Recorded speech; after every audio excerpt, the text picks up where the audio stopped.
cell wall, the outer covering of the cell. Like in general, plant cannot move from one place to another, so they need a rigid structure to withstand the environmental stress like wind and rain. तो हमें पता है कि plant जो होते हैं एक जगह से दूसरी जगह नहीं जा सकते हैं, और इसीलिए उन्हें एक रिजिड मतलब स्ट्रॉन्ग या टफ स्ट्रक्चर चाहिए ताकि वो environmental stresses like wind and rain को झेल सकें, withstand कर सकते हैं basically. Therefore plant cell have additional covering outside the cell membrane called cell. और इसी कारण प्लांट सेल में सेल मेम्ब्रेन के अराउंड एक और कवरिंग होता है जिसे हम सेल वॉल कहते हैं. तो cell wall also help leaves and flower remain firm and maintain shape. तो जो सेल वॉल होता है वो हेल्प करता है लीफ मतलब पत्ते एंड फ्लावर को कि मतलब remain frame maintain their shape. तो मतलब वो अच्छे स्ट्रॉन्ग रहें एंड शेप अपना मेंटेन रखें, एंड हेल्प करते हैं प्लांट को स्टे अपराइट मतलब खड़ा रहे, प्लेट सीधा, प्लांट सीधा. Although rigid wall is permeable, which means water and some dissolved mineral can pass through it. तो जो रिजिड सेल वॉल है वो परमिएबल है. रिमेंबर ये इंपॉर्टेंट है, सेल वॉल जो है परमिएबल है मतलब कि water and some dissolve mineral को वो पास होने देगा, मतलब सेल के वॉल के थ्रू पास हो जाएंगे. तो along with the selective permeability of the cell membrane, the permeability of the cell will help plant root absorb water and nutrition from the soil. तो साथ ही साथ जो सेल मेम्ब्रेन की परमिएबिलिटी है उसके साथ साथ जो सेल वॉल की परमिएबिलिटी है वो हेल्प करते हैं प्लांट्स में कि रूट से वो पानी ऑब्जर्व कर सकते हैं and nutrition from the soil. Or when we place royal leaf on onion peel in concentrated solution, plant से loose water due to osmosis. जब हमने Rhoeo leave and onion peel cell को इन कंसंट्रेटेड सॉल्यूशन में रखा तो plant cell जो है वो पानी लॉस किया क्योंकि due to osmosis. However the cell do not shrink in size because their rigid cell wall maintain their same. और इसी कारण जो सेल का सिर्फ कंटेंट ही श्रिंक हुआ था, सेल का साइज नहीं, क्योंकि उस रिजिड सेल वॉल था तो इसलिए उसने अपना सेल शेप मेंटेन रखा. And the inner content of the cell shrink, तो दैट्स वाई सेल का इनर कंटेंट श्रिंक हुआ था. And the cell membrane pull away from the cell wall, और जो सेल मेम्ब्रेन था वो सेल वॉल से दूर हो गया. And this so the cell wall help plant remain frame and strong in their original shape. तो यही इससे ये साबित होता है कि जो सेल वॉल होता है वो हेल्प करता है प्लांट अपना ओरिजिनल शेप में रहे. तो वहीं अगर हम बात करें हमें एनिमल सेल्स की, सच चिक सेल के पास सेल वॉल नहीं होता है. देयरफॉर जब वो हमने कंसंट्रेशन शुगर सॉल्यूशन में रखा तो उन्होंने वो पानी लॉस किया और वो श्रिंक हो गए. Now without rigid cell wall animal cell can change shape easily. अगर रिजिड सेल वॉल ना हो नहीं है तो इसीलिए तो एनिमल सेल्स अपना शेप इजली चेंज कर सकते हैं. And this cellular flexibility support overall movement and function of animal tissue. और यही सेल्यूलर फ्लेक्सिबिलिटी सपोर्ट करता है overall movement and functions of animal tissue. तो इधर रिजिड का मतलब क्या, very stiff and does not bend easily, मतलब कठोर और जल्दी से मुड़े ना. The plant cell wall is primary made up of cellulose. जो प्लांट सेल वॉल होता है वो प्राइमरी मेड अप होता है सेलुलोज, जो कि है a type of carbohydrate form by many glucose unit link together. जो कि मतलब जो सेलुलोज है वो बना होता है कार्बोहाइड्रेट जो कि फॉर्म है by many glucose unit link together. Cellulose in our diet act as roughage, help in digestion. जो सेलुलोज हमारे डाइट में होता है वो एक्ट करता है रफेज एंड हेल्प करता है डाइजेशन में. तो रफेज मतलब क्या, तो it is a indigestible fibre present in plant food that help food move through the digestive system and prevent constipation.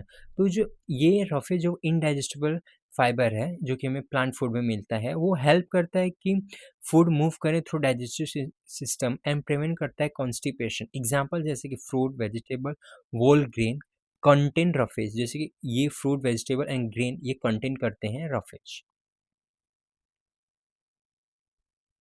Now, some microorganisms like fungi, bacteria also have cell wall to provide protection and structural support to their cell. तो जैसे कि कुछ organism like fungi and bacteria उनके पास cell wall होते हैं जो कि उन्हें प्रोटेक्शन देता है और स्ट्रक्चरल सपोर्ट देता है उनके सेल वॉल को. नाउ पोज एंड पॉन्डर, रुकिए और सोचिए. What argument would you give for the necessity of a cell wall in plant usually fixed in one place versus in animal usually moving from one place to another? आप क्या argument देना चाहेंगे जहाँ की cell wall जो होता है plant में वो इजिली फिक्स होता है, मतलब प्लांट जो होते हैं वो एक जगह प्लेस होते हैं, वही अगर हम एनिमल सेल्स की बात मतलब एनिमल्स की बात करें वो moving from one place to another.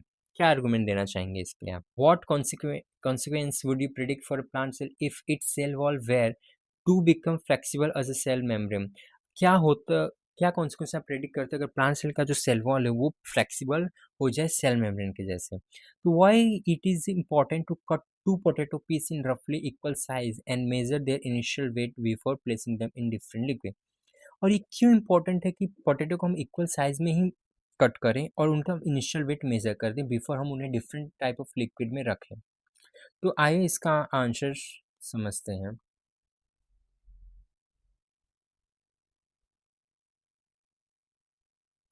तो पहला जो आर्गुमेंट था, what argument would you give necessity for cell wall in plant usually fixed in one place versus in animal usually moving from one place to another? तो इसका answer, cell wall जो है necessary in plant because plant are usually fix in one place. Cell wall plant cell में हमें बहुत जरूरत है क्योंकि हमें पता है कि प्लांट हैं जो इजीली एक जगह फिक्स रहते हैं और वो एक जगह से दूसरी जगह मूव नहीं कर सकते. And from environmental stress such a strong winds heavy rain और फिजिकल प्रेशर, और वो मूव भी नहीं कर सकते कि मतलब वो एनवायरमेंटल स्टेज आए तो हट जाए, मतलब आज बहुत ज़्यादा हवा चलने लगी है, हैवी रेन हो और कोई भी फिजिकल स्टेज है तो वो मूव नहीं कर सकते एक दूसरे से दूसरी जगह. तो cell will provide strength support protection to plant cell. और जो यही जो सेल वॉल रहता है ये प्लांट को स्ट्रेंथ प्रोवाइड करता है, सपोर्ट प्रोवाइड करता है और प्रोटेक्शन प्रोवाइड करता है. It also help maintain the shape of the plant and prevent cell from bursting when they observe water. और ये मेंटेन सेल वॉल जो होता है हेल्प करता है मेंटेन प्लांट का शेप एंड सेल को उनके ब्रस्ट होने से बचाता है जब वो पानी ऑब्जर्व करते हैं. इन कॉन्ट्रास्ट अगर बात करें, मतलब इन कॉन्ट्रास्ट मीन्स ऑपोजिट में अगर बात करते हैं, animals move from one place to another and require greater flexibility for movement. जो एनिमल्स होते हैं एक जगह से दूसरी जगह प्लेस पे जाते हैं तो उनके लिए मतलब ग्रेट फ्लेक्सिबिलिटी चाहिए मूवमेंट के लिए. And therefore animal cells do not have cell wall. इसी कारण सेल एनिमल सेल्स में सेल वॉल नहीं होता. Instead they have only cell membrane which allow their cells to change shape and move easily. और इसी कारण उनके अंदर ओनली सेल मेम्ब्रेन होता है जो कि अलाउ करता है सेल का शेप इजीली चेंज हो जाए और move easily. Now, what consequence would you predict for a plant cell cell if its cell wall will become as flexible as cell membrane? क्या होता कि अगर प्लांट सेल का जो सेल वॉल है वो एकदम फ्लेक्सिबल हो जाए एज अ सेल मेम्ब्रेन?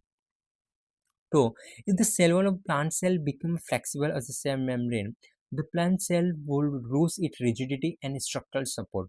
अगर जब सेल वॉल जो है एकदम सेल मेम्ब्रेन के जैसा हो जाए, फ्लेक्सिबल हो जाए इन प्लांट सेल, तो वो जो प्लांट होगा मतलब प्लांट के जो सेल होंगे वो अपनी रिजिडिटी मतलब टफनेस लूज कर देंगे एंड स्ट्रक्चरल सपोर्ट भी उनको लूज हो जाएगा. जब पानी व्हेन पानी जब सेल के अंदर एंटर होगा ऑस्मोसिस के थ्रू, एक्सेस अमाउंट में अगर पानी अंदर हो जाता है तो सेल इवन बर्स्ट भी हो जाएंगे because there would be no rigid wall to receive the internal pressure. और बिकॉज वो बर्स्ट हो जाएंगे क्योंकि सेल वॉल ही नहीं है मतलब टफ, तो इंटरनल प्रेशर वो झेल ही नहीं पाएगा ना, इसलिए सेल बर्स्ट हो जाएगा. तो as a result plant would lose their fixed shape, become weak and may not be able to stand upright, and their ability to provide support to leaf stems and other plant would greatly reduce.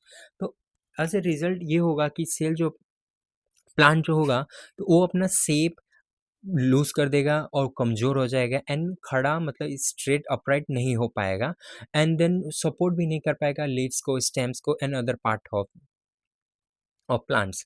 So now the question is, why is it important to cut potato pieces in roughly equal size, measure their measure initial weight before placing them in different liquid?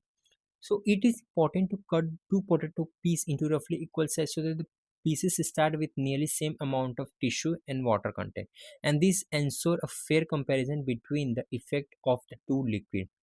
हमने potato को basically रफली equal size में इसलिए काटा ताकि जब हम place करें उन्हें तो same amount of tissue and water content रहे, ओके। एंड देन ये फेयर कंपैरिजन रहे जब हम उसे लिक्विड में रखें।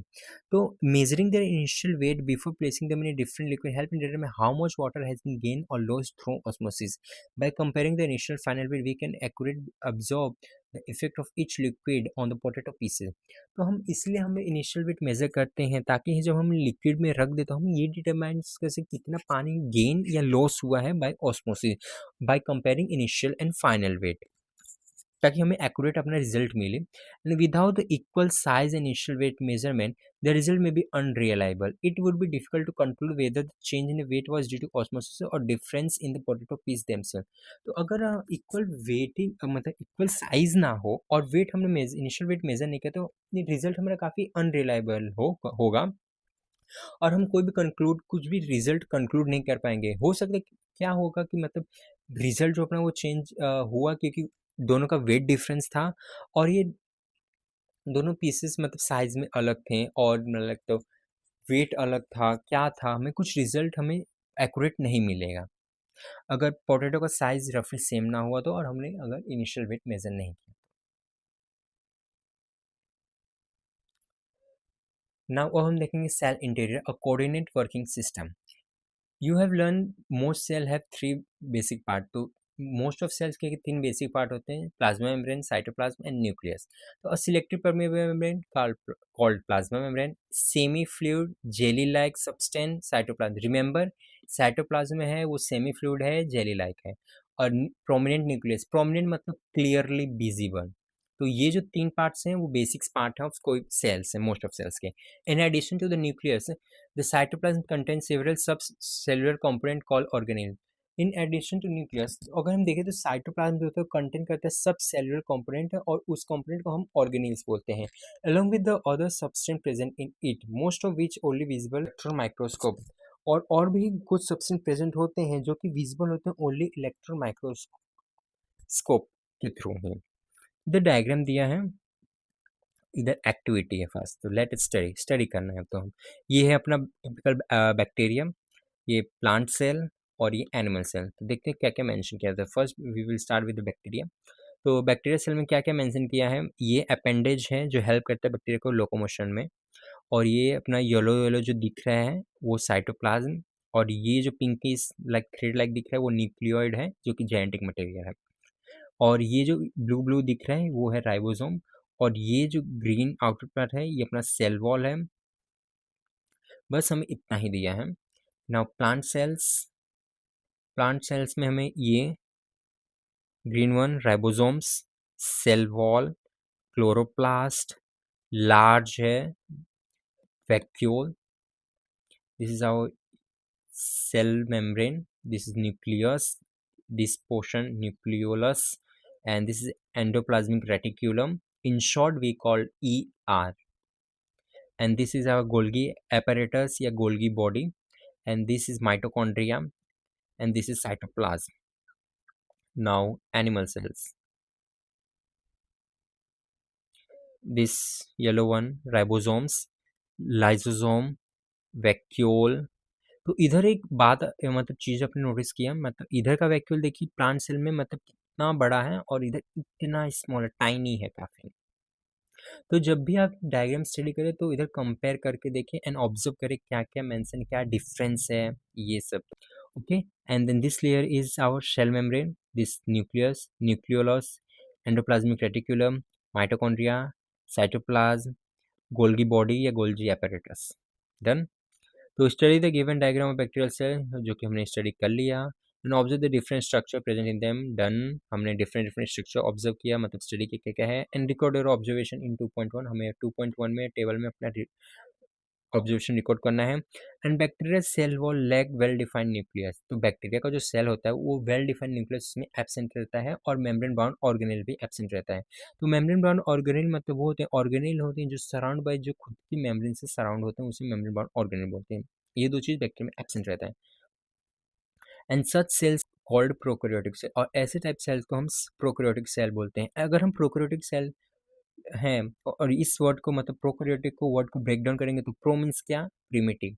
And karyons karyotic means karyon means nucleus. In prokaryotic cell, most cellular activity takes place directly in the cytoplasm. तो since इसमें वेल डिफाइंड न्यूक्लियस एब्सेंट है होता है प्रोक्रियोटिक में, तो इसलिए जो मोस्ट सेलुलर एक्टिविटी होती है वो डायरेक्टली साइटोप्लाज्म में ही होती है। इन कॉन्ट्रास्ट मीन्स ऑपोजिट में अगर हम प्लांट एंड एनिमल जो कि है यूकैरियोटिक एनिमल, यूकैरियोटिक सेल्स, तो इसमें वेल डिफाइंड न्यूक्लियस होता है और इसमें several membrane bound organelle present रहते हैं। Such cells are called eukaryotic cell. तो अगर हम यूकैरियोटिक सेल्स को ब्रेक डाउन करेंगे तो eu means true, karyo means nucleus, and more detail of the characteristics of prokaryotic and eukaryotic cells is given in table 2.4. तो plant and animal से eukaryotic cells है, इसमें वेल डिफाइंड न्यूक्लियस प्रेजेंट है, membrane bound organelle भी present है। और okay, then now हम table fill करेंगे। Cell membrane bacterial cell, plant cell तीनों में प्रेजेंट होता है। सेल वॉल होता है इसमें प्रेजेंट, प्रेजेंट, एब्सेंट। साइटोप्लाज्म तीनों में present. Well defined nucleus bacteria में एब्सेंट, प्लांट एंड एनिमल में प्रेजेंट होता है क्योंकि दोनों यूकैरियोटिक हैं। एंड प्रिमिटिव न्यूक्लियस या न्यूक्लियोइड, और न्यूक्लियोइड या प्रिमिटिव न्यूक्लियस मतलब genetic material without membrane bound, membrane around it, मतलब जेनेटिक मटेरियल जो प्रेजेंट होगा बिना मेम्ब्रेन अराउंड इट, तो इसमें बैक्टीरिया में ओनली प्रेजेंट होता है, यूकैरियोटिक में नहीं। And membrane bound organelles bacteria में एब्सेंट, इसमें present. Now table prokaryotic and eukaryotic के बीच में डिफरेंस, एडिशनल इन्फॉर्मेशन जो इसकी बात कर रहा था पैराग्राफ में। न्यूक्लियस प्रेजेंट, प्रोकैरियोटिक में प्रेजेंट, इसमें absent. Diameter of typical cell, मतलब प्रोकैरियोटिक सेल कितने होता है 1 to 10 माइक्रोमीटर और eukaryotic 10 to 100 micrometer. Number of cells in organism, prokaryotic में यूजुअली यूनिसेल होते हैं, मतलब सिंगल सेल होते हैं, और यूकैरियोटिक में यूनिसेलुलर भी हो सकते हैं एंड मल्टीसेलुलर भी हो सकते हैं। And membrane bound organelles prokaryotic में एब्सेंट, यूकैरियोटिक में present. And membrane bound nucleus, इसमें न्यूक्लियस के मेम्ब्रेन नहीं रहता, एब्सेंट, इसमें present. So now ready to go beyond, let's see what. तो इसमें दिया वायरस, वायरस एंड ट्रेंस के बारे में। जो वायरस एंड ट्रेंस है वो ई सेलुलर है, मतलब नो सेल्स, सेल ही नहीं होता, और वो होते हैं इन्फेक्शियस स्टेजेस। तो ये है इन्फेक्शन एजेंट्स होते हैं, देट वो बहुत स्मॉल होते हैं, इन्हें they are too small to be seen under a light microscope। बहुत छोटे होते हैं कि जिन्हें हम अंडर लाइट माइक्रोस्कोप ना नहीं देख सकते। तो वायरसेस होते हैं compose of some genetic material with protein code. तो वायरसेस होता है उसके जेनेटिक मटेरियल प्रेजेंट रहता है और उसके सराउंड में प्रोटीन कोड प्रेजेंट रहता है। तो वायरस जो होता है वायरॉइड्स, रिमेंबर वायरस, और ये लैक करता है प्रोटीन कोड। वायरॉइड्स में प्रोटीन कोड एब्सेंट रहता है अराउंड जेनेटिक मटेरियल। प्रायंस जो है मिसफोल्डेड प्रोटीन है और ये lack genetic material. So now फटाफट रिवाइज करते हैं हमने क्या पढ़ा। तो virus, viroid and prions, virus से है तो इसमें जेनेटिक मटेरियल प्रेजेंट रहता है अराउंड मतलब उसके जेनेटिक मटेरियल के अराउंड प्रोटीन कोड प्रेजेंट रहता है, और वहीं वायरस में प्रोटीन कोड एब्सेंट रहता है, जेनेटिक मटेरियल प्रेजेंट। और प्रायंस की बात करें तो प्रायंस जो मिसफोल्डेड प्रोटीन है और इसमें जेनेटिक मटेरियल एब्सेंट रहता है। Now which of the cell in given in 2.10 fall under the category of prokaryotic and eukaryotic cell? तो कौन से सेल गिवन है जो 2.10 में है प्रोकैरियोटिक एंड यूकैरियोटिक में फॉल होते हैं? Basically this is a prokaryotic cell and these two are like plants and animal cell, both are eukaryotic.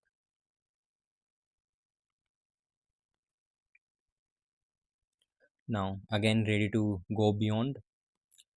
In eukaryotic cell, a network of fine fiber form the cytoskeleton, which provides structural support, maintains cell shape, and enables cell movement and internal transport.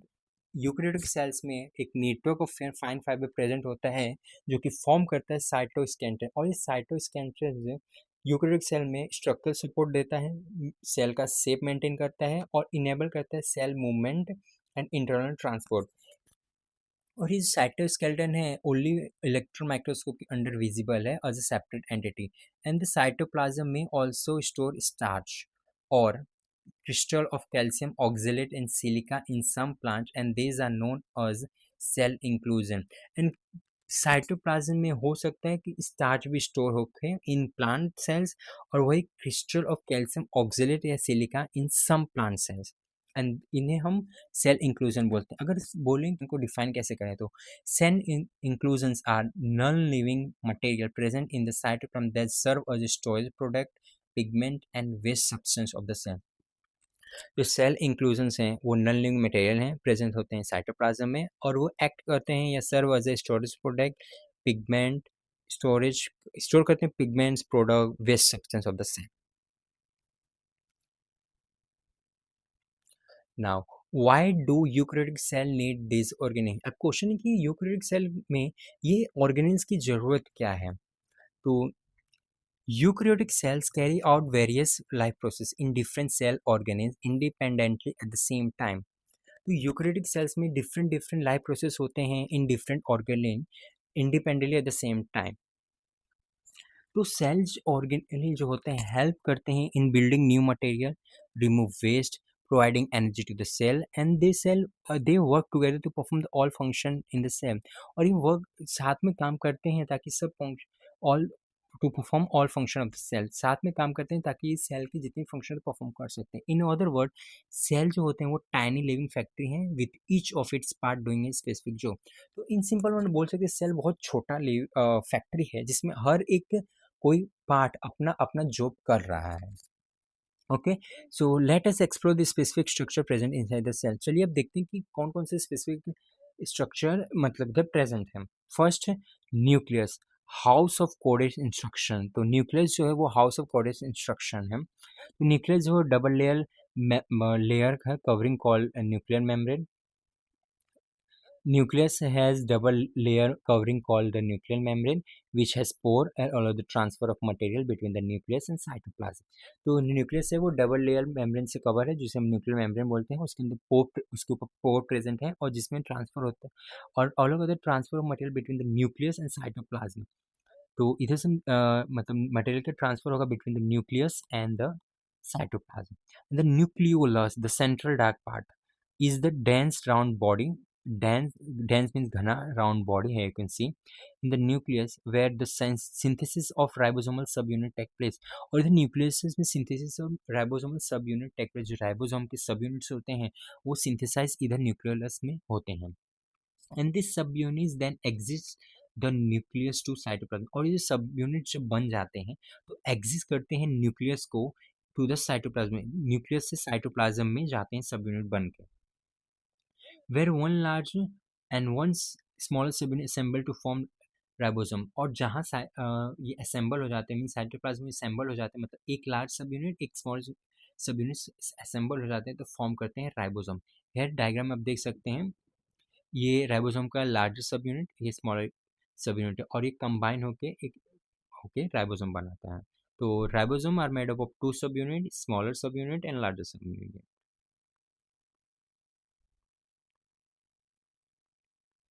The nucleus contain chromosome. जो nucleus जो होता है वो contain करता है chromosome which are visible as a rod shape structure only when the cell is about to divide. और ये जो विजिबल है मतलब क्रोमोसोम जो विजिबल है as a rod shape only जब सेल जो होते हैं वो डिवाइड करने वाले होते हैं तभी देख विजिबल है।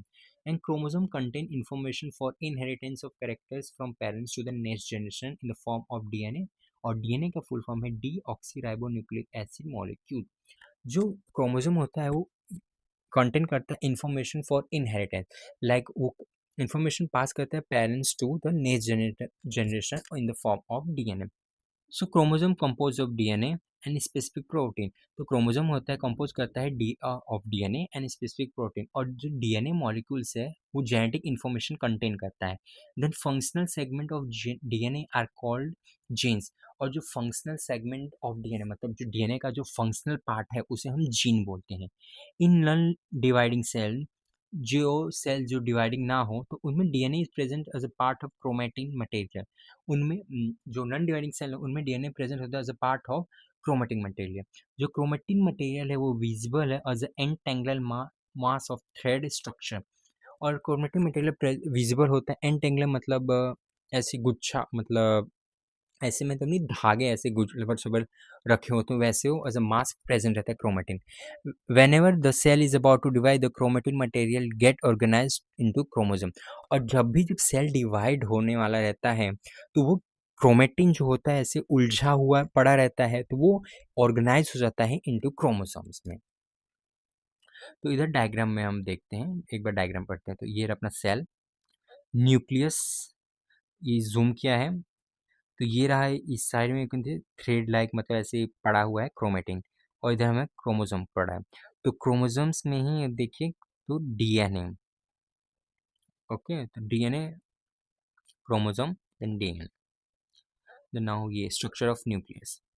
तो डबल लेयर में न्यूक्लियर मेम्ब्रेन है प्रेजेंट है, here you can see double layer है, और ये फुल न्यूक्लियस ही अपना, ये क्रोमेटिन, ये न्यूक्लियोलस, और ये न्यूक्लियर पोर, ये nuclear pour.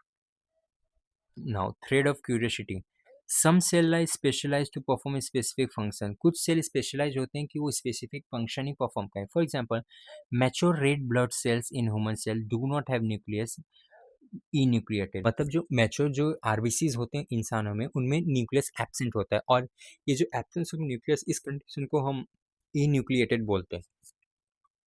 The absence of nucleus provide more space for hemoglobin, allowing it to transport of a large amount of oxygen to the cell of the body. और ये जो अगर nucleus ही absent नहीं है, तो obviously space ज़्यादा होगा haemoglobin के लिए, तो ये अलाउ करता है कि large amount of oxygen cell में पास हो जाए। And since they lack nucleus, they can not repair और डिवाइड देमसेल्फ। अगर सिंस इनके पास न्यूक्लियस ही नहीं है, तो इसलिए वो अगर डैमेज है तो रिपेयर नहीं हो सकते हैं और डिवाइड भी नहीं कर सकते। एज अ रिजल्ट, तो इनका लाइफ स्पैन काफ़ी छोटा होता है, and they can survive approximately 120 days only. तो इसी कारण इनका लाइफ स्पैन जो होता है वो छोटा होता है, तो आरबीसीज का, इसीलिए वो 122 डेज ही सर्वाइव कर सकते हैं। तो क्या आपको पता है, do you know any other cell without nucleus? तो यश, तो ये एग्जांपल्स हैं अदर देन आरबीसी। तो sieve tube element of plant, platelet जिसे हम थ्रोम्बोसाइट्स बोलते हैं, एंकोनियोसाइट जिसे जो कि है dead cell of the outer skin layer, and lens fibre cell of the eye. Just ये नाम याद रखें, like any two, that will be enough for you. Now, prokaryotic cell do not have well defined nucleus. अब हमें पता है कि prokaryotic cell में वेल डिफाइंड न्यूक्लियस नहीं होता। There DNA is present as a single circular molecule associated with specific protein. तो prokaryotic cell का जो डीएनए होता है प्रेजेंट होता है सिंगल सर्कुलर मॉलिक्यूल और एसोसिएटेड होता है with specific protein, and the reason containing this genetic material is called न्यूक्लियट। और जहाँ ये इनका जेनेटिक मटेरियल मतलब ये जो प्रेजेंट है, तो उस रीजन को हम न्यूक्लियोइड बोलते हैं इन प्रोकैरियोटिक। ना वो हम देखेंगे राइबोसोम्स। तो राइबोसोम्स हैं वो टाइनी स्ट्रक्चर हैं, may be present as either freely in the cytoplasm और attach to the endoplasmic attach to the endoplasmic reticulum. Ribosome the site of protein synthesis. तो राइबोसोम्स जो हैं वो टाइनी स्ट्रक्चर है, मतलब छोटे स्ट्रक्चर है। हो सकता है वो प्रेजेंट हो फ्रीली एज ए साइटोप्लाज्म, मतलब फ्रीली वो साइटोप्लाज्म में प्रेजेंट हो, या हो सकता है वो एंडोप्लाज्मिक रेटिकुलम में प्रेजेंट हो। और ये जो राइबोसोम्स हैं यही साइट ऑफ प्रोटीन सिंथेसिस हैं। तो एक बार और हम राइबोसोम का स्ट्रक्चर देख लेते हैं। इधर राइबोसोम का स्ट्रक्चर ये रहा, लार्जर सब यूनिट, स्मॉलर सब यूनिट है। तो अगर एग्जाम में पूछे तो you can draw this diagram. Now अब हम एंडोप्लाज्मिक रेटिकुलम देखेंगे, मैन्युफैक्चरिंग फैक्ट्री। तो एंडोप्लाज्मिक रेटिकुलम को हम मैन्युफैक्चरिंग फैक्ट्री बोलते हैं। तो it is a large organelle and the spread like network with in the cytoplasm. और ये लार्ज ऑर्गेनेल है और जो कि spread like network with in the cytoplasm, cytoplasm में एक नेटवर्क की तरह फैला हुआ है of the same. Endoplasmic reticulum is continuous with the outer membrane of the nuclear envelope। तो जो एंडोप्लाज्मिक रेटिकुलम है, जो मतलब न्यूक्लियर मेम्ब्रेन का जो आउटर मेम्ब्रेन है, उससे वो कंटिन्यूअस से है। तो डायग्राम से में देखेंगे तो अच्छे समझ में आए। तो ये रहा अपना न्यूक्लियस, राइट। तो न्यूक्लियस का जो आउटर मेम्ब्रेन है उधर से कंटिन्यूसली है, कुंशी ईआर हमारा इधर से कंटिन्यूस है एंडोप्लाज्मिक रेटिकुलम। तो the ER play a key role in the synthesis and transport of protein, fat, lipids and some hormone in some specialized cell। तो एंडोप्लाज्मिक रेटिकुलम जो है वो एक की रोल प्ले करता है synthesis and transport of protein, fat या lipids and some hormone in some specialized cell. और ये जो हार्मोन है, रिमेंबर, ये सब ओनली स्पेशलाइज्ड सेल्स में ही फॉर्म होंगे। The structure of the ER in cell vary depending on its function. There are two types of ER. और ये जो स्ट्रक्चर है ER का वो वेरी करता है डिपेंडिंग ऑन इट्स फंक्शन। और दो टाइप के एंडोप्लाज्मिक रेटिकुलम है। पहला है rough endoplasmic reticulum and second है स्मूथ एंडोप्लाज्मिक रेटिकुलम। तो रफ एंडोप्लाज्मिक हमने बेसिकली इसलिए बोला है क्योंकि उसमें उसके ऊपर राइबोसोम अटैच्ड है और इसको हम इलेक्ट्रॉन माइक्रोस्कोप के अंदर ही विजिबल है। और ये रफ एंडोप्लाज्मिक हेल्प करता है प्रोटीन सिंथेसिस में एंड प्रोटीन सिक्रेशन में, जैसे एग्जांपल है gland cell such as pancreatic cells. और वही अगर हम देखें कि स्मूथ एंडोप्लाज्मिक रेटिकुलम में इसमें राइबोसोम्स नहीं होता है, राइबोसोम एब्सेंट होता है, इसलिए वो स्मूथ अपीयर होता है। और ये हेल्प करता है, मतलब इन्वॉल्व है synthesis and storage of fat and hormone. तो ये कंफ्यूज ना हो कि रफ एंडोप्लाज्मिक का रोल क्या है और स्मूथ एंडोप्लाज्मिक रेटिकुलम का रोल क्या है। तो बेसिकली रफ एंडोप्लाज्मिक सिंथेसाइज करता है protein synthesise and protein secretion, ये इसका रोल है। और वही smooth endoplasmic reticulum synthesise and store करता है फैट। नाउ डायग्राम एक बार देखते हैं। तो हेयर अगर रफ एंडोप्लाज्मिक के ऊपर ये पर्पल टाइप के आपको दिख रहे हैं राइबोसोम, तो प्रेजेंट है इसलिए हमने उसको रफ एंडोप्लाज्मिक बोला। और यही इसमें स्मूथ वाले में राइबोसोम्स एब्सेंट है इसके ऊपर, इसलिए हमने स्मूथ एंडोप्लाज्मिक रेटिकुलम बोला। नाउ गोल्गी apparatus, और जिसे हम गोल्गी बॉडी भी बोलते हैं, the packaging and shipping centre, ये पैकेजिंग एंड शिपिंग सेंटर है। If you carefully look at the diagram of the cell 2 2.10 B and C, let's see क्या है 2.10 बी एंड सी। ये B and C. So let's see where Golgi body is. Here you can see Golgi body here and here. Okay. You will notice a stack of flattened sac-like structure. Yes, we notice that the second stack of flattened sac-like structure हमें दिखा like this. हमें ऐसा structure दिखा. And together this stack form the Golgi apparatus. Yes.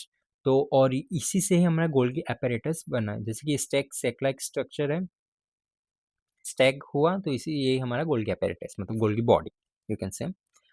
और it is functionally link to the ER cell membrane and other cell organelle, और इसका functionally link है वो एंडोप्लाज्मिक रेटिकुलम से, cell membrane and other cell organelle से।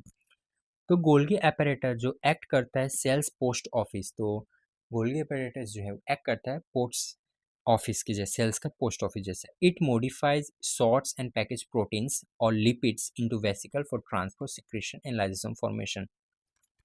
ये modify करता है, सॉर्ट करता है एंड पैकेज करता है प्रोटीन को और या लिपिड को इनटू वेसिकल फॉर ट्रांसपोर्ट के लिए, सिक्रेशन के लिए या एंड राइबोसोम फॉर्मेशन के लिए। Meet scientist, the Golgi apparatus was first observed in 1898 by Italian scientist Camillo Golgi in the nerve cell of barn owl।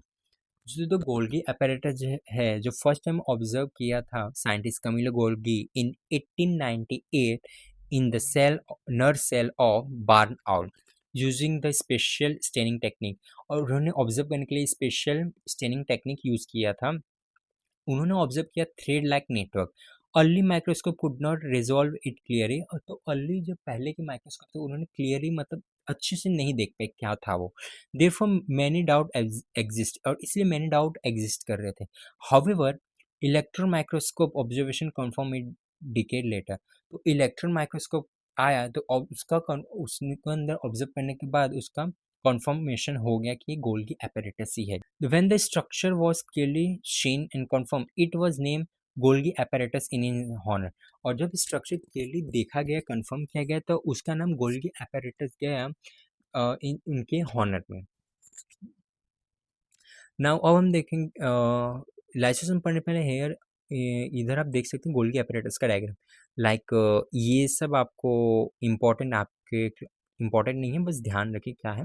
ऐसा गोल्गी apparatus दिखता है, इसका ट्रांसफेस, सिसफेस, इनकमिंग ट्रांसफर वेसिकल, ये लूमेन, लूमेन मीन स्पेशन शायद sister ने, और ये secondary vesicle, new forming vesicle sister ने, ये सब जो है ओनली आपकी इंफॉर्मेशन के लिए हैं।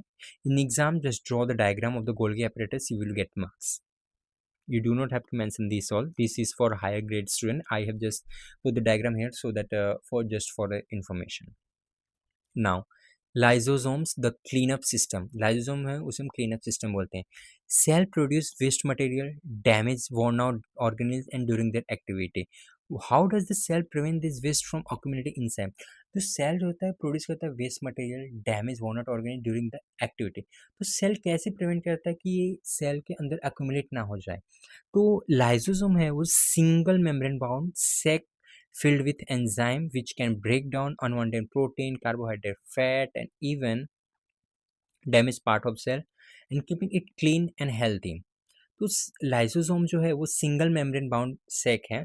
इसके अंदर एंजाइम भरे पड़े हैं जो ब्रेक डाउन करते हैं अनवांटेड प्रोटीन, कार्बोहाइड्रेट, फैट और even damage part of cell, and यही हेल्प करते हैं मतलब क्लीन एंड हेल्थी सेल को रखते हैं। मतलब ये बेसिकली लाइसोसोम यू कैन से द मतलब गंदी चीज़ों को मतलब ब्रेक डाउन करके अच्छी चीज़ में कन्वर्ट है, and the product form by the breakdown are release into the cytoplasm. और जो ब्रेकडाउन करने के बाद जो प्रोडक्ट होता है वो साइटोप्लाज्म में रिलीज होता है, वेयर दी में B reuse in other cellular process. और जहाँ हो सकता है कि ये जो प्रोडक्ट ब्रेकडाउन करने के बाद जो रिलीज हुआ साइटोप्लाज्म में वो वापस से रीयूज हो जाए सेलुलर प्रोसेस के लिए।